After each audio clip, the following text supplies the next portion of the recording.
evening, ladies and gentlemen. Thank you so much for coming. I want to start off, first of all, by thanking the American Cancer Society and Mrs. Stacy Hurt for giving me the opportunity to share my story. I also want to thank my parents and my brother for always sticking by my side. My name is Tyler Shepis, and I recently started my senior year at Southgate High School. Academics have always been very important to me. I've always excelled in school, achieving all A's and taking advanced courses.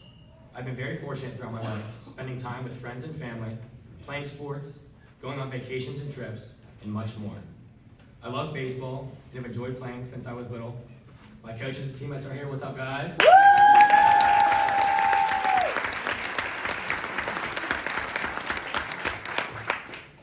I'm also a diehard Steeler fan. Woo!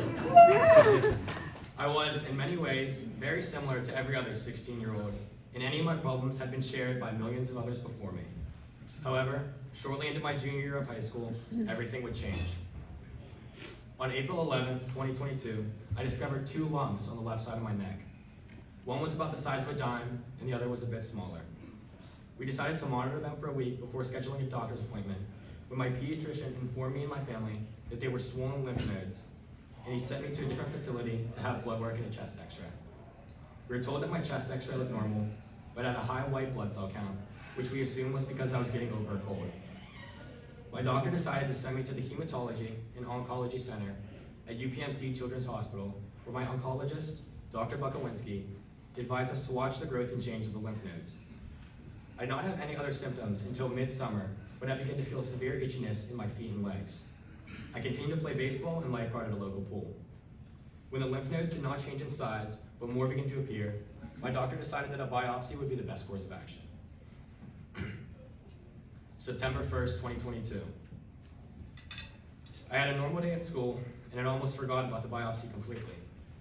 When I got home, however, the look I saw on my parents' faces was horrific.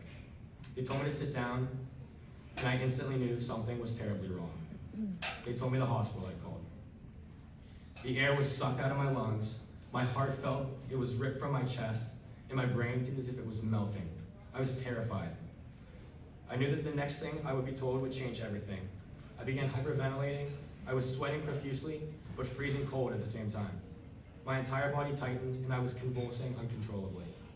I had my hands clenched in fists as tight as possible, and then I heard the 2 words that turned my entire life upside down: Hodgkin's lymphoma.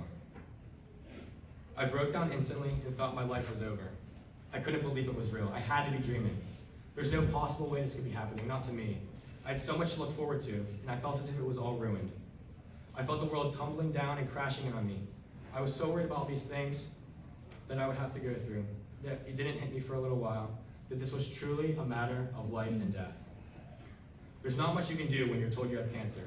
I had my whole life ahead of me, and knew right then I could either cower in fear or stand up and fight like I never had before. My PET and CT scans showed that the cancer had spread.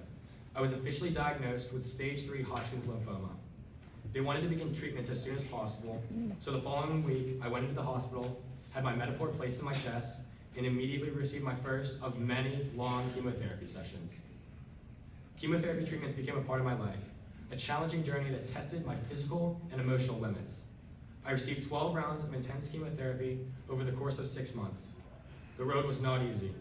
There were days when fatigue consumed me, when the pain seemed unbearable, and when I had feelings of hopelessness. It's difficult to describe the feeling of getting chemo. Lying on the soft hospital beds, having a big needle in your chest, being pumped with a ton of fluids, having the most horrible taste in your mouth, and hearing the unbearable beeping from the IV machine. The feelings of nausea and exhaustion consumed me for days after chemo. But none of that comes anywhere close to the feeling of loneliness. I always had a ton of support and my family by my side, but at the end of the day, it was just me, alone with my thoughts, scared, feeling like an outcast, getting filled with medicine. I remember crying and telling my parents I didn't want to be seen as the cancer kid.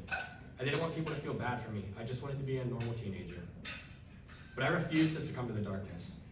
I learned that being vulnerable does not mean being weak. I discovered an inner strength I never knew I had, and it pushed me forward, getting me through each difficult session and closer to the finish line. During this difficult time, I realized the immense importance of a support system. Family, friends, and even strangers gathered around me, lending their support, and building up my spirits when I needed it most. Many of them are here tonight. Their love, encouragement, and unwavering belief in my ability to overcome this disease was the driving force that held me up when I felt I could no longer stand. As I look back on this chapter of my life, I see not only struggle, but the incredible moments of triumph. Where some might see a loss, I choose to see a gain. Where some might see darkness, I choose to see light. And where some might see suffering, I choose to see strength. Every small victory, every milestone reached, became a symbol of hope, reminding me of my resilience and the incredible potential within us all. The willingness to be tough and fight because I wanted to win helped carry me through this journey. Cancer tried to break me down, but I used it to build me up and make me a better, stronger person.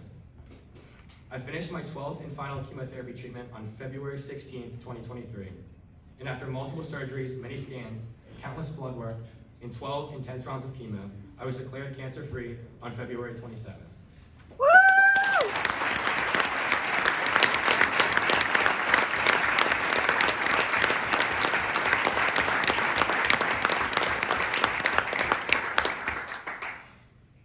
I was able to ring the bell shortly after, symbolizing my triumph over cancer. It was truly one of the best feelings to be able to finally be finished after such a long and difficult journey. I continue to face the physical and mental health challenges today, and I still wait for the day when I look in the mirror and see myself before I see a disease. Today I stand here, not only as a survivor, but as living proof that with resilience, determination, and with the support of those who love us, we can conquer the seemingly impossible. Life may throw us curveballs, but it is our choice how we respond to them. We have the power to transform adversity into opportunity, pain into strength, and despair into hope, and to learn through difficult experiences. To all those facing your own battles, I say this: hold on to hope, even when it feels like it's slipping away. Surround yourself with the love and support of your family and friends. They'll be the inspiration to guide and support you through your journey. To those of you who might know someone going through a difficult time, let them know you care. Even if you don't understand what they're going through, make a phone call, send a text, or send a card. When in doubt, reach out. It means more than you'll ever know. To know so many people were rooting for me and praying for me was truly uplifting and gave me the motivation to keep fighting. In the face of adversity, we discover the depth of our character and the unbreakable spirit that lies within us. Fighting a horrible disease forces a person to become resilient. It provides a new outlook on life and ensures that nothing is ever taken for granted. Thank you.